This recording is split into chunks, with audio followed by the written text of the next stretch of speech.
Our thoughts and prayers to the family and friends now.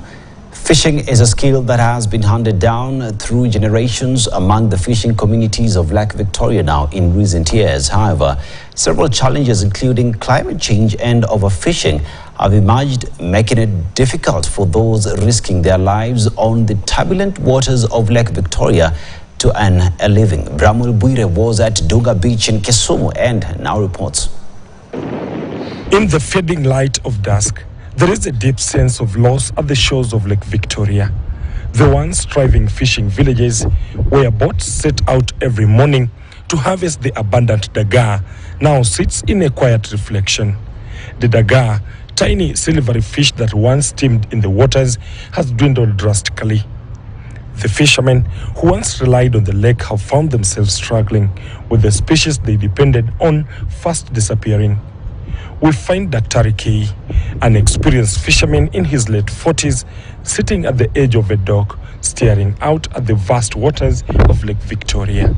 So one of the things that we will request the government to do is just to protect the breeding places of Omena. And number two, those who are still destroying or they are polluting water, to reduce the rate that they are doing to spoil the water. Nearby is a group of women whose main business is selling dagar from the lake. They have all seen the change, the catch getting smaller every year. Some days they will go home with little to show for their efforts. Kitambo omena ilikuwa mingi, lakini kwa sahi hata hiyo omena yenye tuko nao sahi tunatoa tu nje. Upande wa huko Siaya ndio penye hiyo omena yetu sasa inatokea. Hata sahi umeona kama pikipiki zimeleta omena, zimebeba omena. Hizo ndio omena inapata. Hapa kwetu hakuna omena.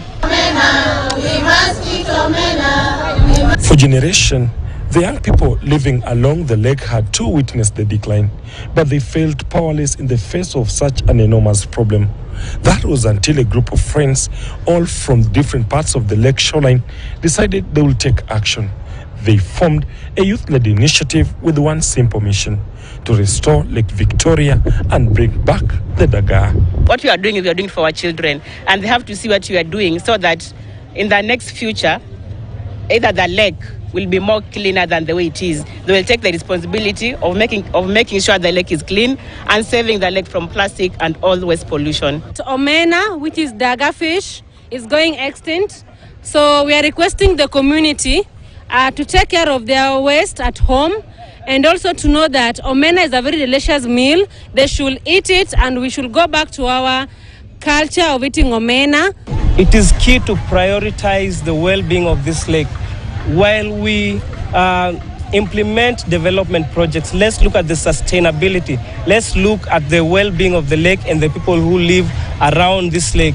It is high time we had policies around the protection and the restoration of L.Victoria, the protection of its riparian landfills, and the protection of the culture of the people who live around the lake, including the protection of omena as a staple food.